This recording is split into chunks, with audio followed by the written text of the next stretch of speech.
Старо-татарской слободе встречают хозяйку праздника. Это девушка по имени Сюмбеля. Древняя традиция носит ее имя. Праздник урожая отмечают в день осеннего равноденствия. Как правило, в это время урожай убран, сев завершен. Татарский народный праздник, благодарность урожаю. Вот уже мы, не нарушая традиции, решили воспроизвести такой праздник на нашей территории. Все-таки Старо-татарская слобода – это национальность наша культура татарская.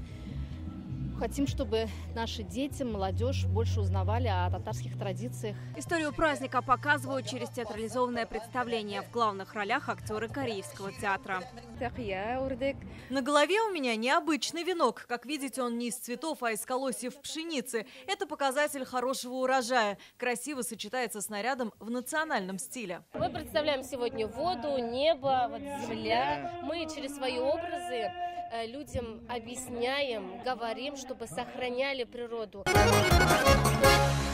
Сюмбеля называют праздником труда. Он имеет древние корни. Его отмечали, радуясь, что закончились полевые работы. В праздник Сюмбеля отдыхали после длительных сложных работ.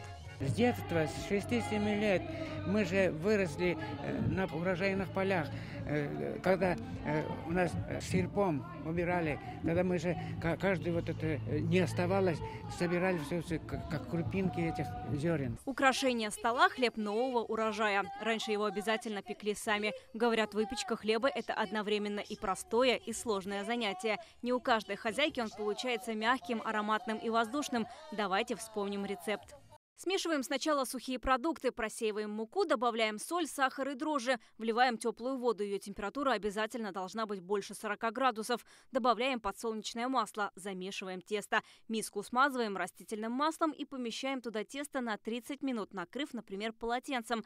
Оставляем в теплом месте, чтобы тесто хорошо подошло. Придаем форму и снова даем постоять 20 минут. Потом можно в духовку. Чтоб хлеб был на столе, сколько человек должен трудиться?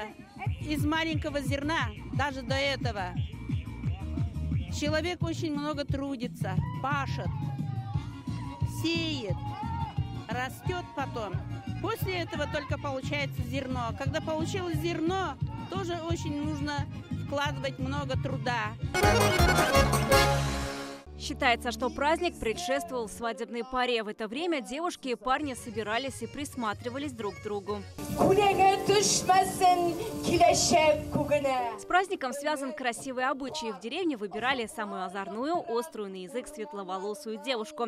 Одевали ее в национальный костюм, выводили в поле и задавали ей каверзные вопросы о предстоящей зиме, спрашивали, каким будет следующий год и чего ждать земледельцу. К предсказаниям Сюмбели прислушивались даже старейшины. За хорошее предсказание аплодировали и говорили: «Пусть твое предсказание сбудется». Считалось, Сюмбеля обязательно должна иметь светлые волосы, потому что они – символ осени и золотых колосьев. Праздник Сюмбеля в Старо-татарской слободе собрал много гостей. С обычаями знакомятся не только казанцы, но и представители татарских диаспор из других регионов. Мы каждый год проводим этот праздник у себя в Ульяновске. Я работаю в Центре татарской культуры. У нас очень много детей участвуют на этом празднике. У нас детский формат. Чтобы передать наши традиции, язык, красоту языка, красоту наших песен, обычаев, традиций, игр. Прожил на севере 17 лет. Я очень скучал по этим праздникам. Я сейчас все эти праздники все посещаю, все сабантую. Всегда приезжаю в Казань. Сюмбеля – праздник не такой известный и популярный, как Сабантуй или Наурус. В год национальных культур и традиций он приобретает новое значение. Планируют проводить каждый год, ведь это время подведения итогов летнего труда. Вероника Гайнудинова, Алмаз Зиадинов, ТНВ, Казань. Ай да Татарстан!